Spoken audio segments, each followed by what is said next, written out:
እሱ ምላሽ መስጠት አልሄድንም።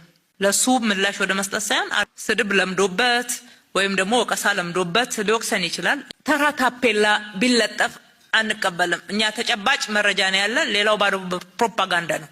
አንድም ላፍቶ 2000 ነው ወጣሉ የተባሉት ማለት ነው። ሁለተኛው ገላንጉራ ነው። ሶስተኛው አራብሳ ነው። የካጣፉ አካባቢ ነው። ፈረንሳይ የካ ፈረንሳይ አካባቢ እነኚህ አካባቢዎች ናቸው ያስገባናቸው።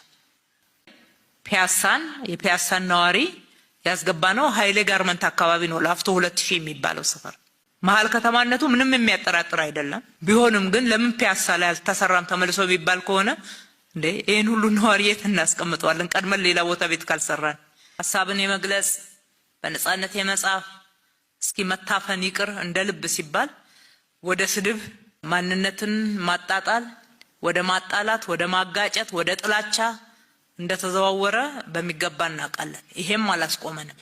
ይሄም ከዓላማችን ፍንክች አላደረገንም። አያምም ማለት አይደለም።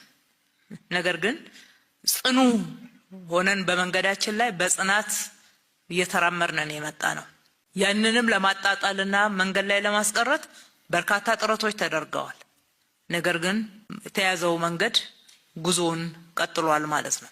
የጥላቻ አጀንዳ ነው። አዲስ አበባ የኔ ናት የሚል የሁለት ጫፍ የቆሙ የተለያዩ ትርክቶችን የሐሰት ትርክቶችን የተሳሳቱ ትርክቶችን በማምጣት ህዝቡን ማለያየት አብሮ የኖረውን ህዝብ አብሮ መቆም እንዳይችል ማድረግና እዛም እዚህም ያለውን የፖለቲካ ትኩሳት ወደዚህ ከተማም ለማስገባት ብዙ ተሰርቷል። የሚዲያ ዘመቻዎች ከሀገር ውስጥ እስከ ውጪ ተደርገዋል። እነሱ ለምንድን ነው ለገጣፎ ድረስ ቤት ገዝተው የሚሄዱት? ካንትሪ ክለብ መሀል አዲስ አበባ ነው እንዴ ለገጣፎ? ጨዋታው ግልጽ ነው። ከበርቻቻ ጭፈራ ነው። እኛ ስላረግነው ነው ዝቅ የሚለው። የትኛው ነዋሪ ነው ቤቱ ተገንብቶለት ቤቱ ተመልሶ ያልገባው? ማን የገባበት? ከየት መጥቶ?